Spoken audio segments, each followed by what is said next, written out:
Welcome, welcome, my glistening writers, and this episode is all about the character arc. So we're going to give you a few tips and tricks to give your screenplay ending more punch than a boxing gym's Christmas party.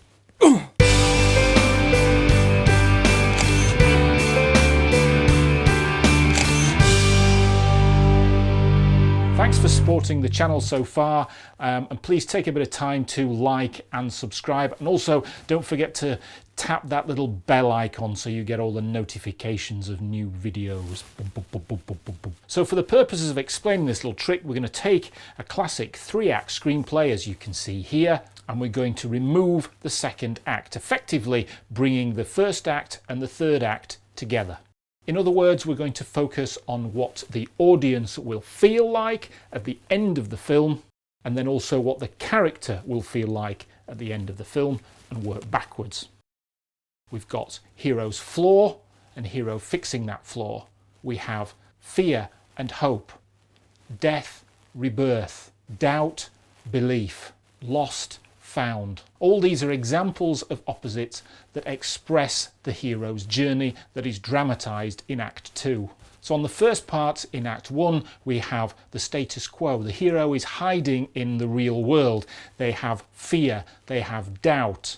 Then when we get over into Act 3, we have realization and then ultimately salvation in the climax. Set up, payoff, set up, payoff. The second act is all about trying to get the hero from here to here, but if the destination isn't worth the journey, then the audience will feel like they've wasted their time. Look at some examples in the movies that you love. Why do you really love them? Why do they get inside and stay inside? In Star Wars A New Hope and also The Matrix, the film's start and end are all about doubt and then belief. In Star Wars, Luke doubts the Force exists, and he also doubts his ability to be able to control that Force. At the end of the film, he shuts off his guidance systems for his torpedoes, and he uses the Force to do what machinery couldn't, which is to get the torpedo down the exhaust tube. In The Matrix, Neo doubts his ability to be able to utilize his skills within the Matrix, and at the end of the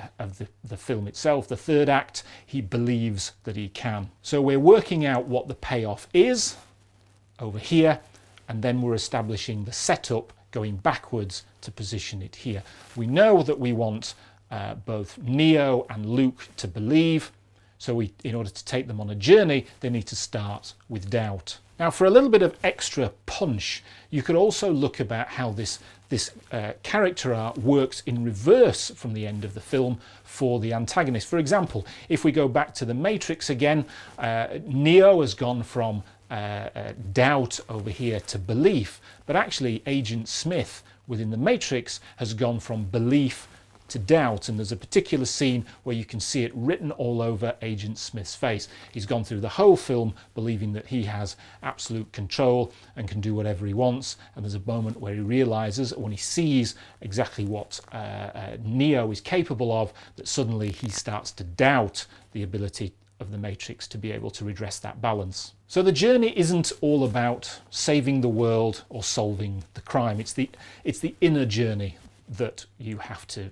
as a writer, tap into. And if you're writing your second act without actually knowing how the audience is going to feel to the resolution, the climax of the hero's journey, then you're spending a lot of time writing a second act without ultimately knowing what that destination is. If you want the free worksheet that accompanies this video, then please go to www.clickimagination.com or follow the link here.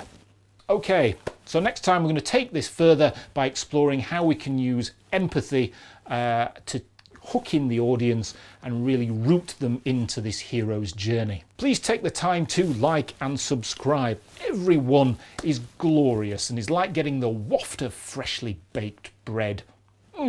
Gorgeous. Thanks again for watching. See you next time.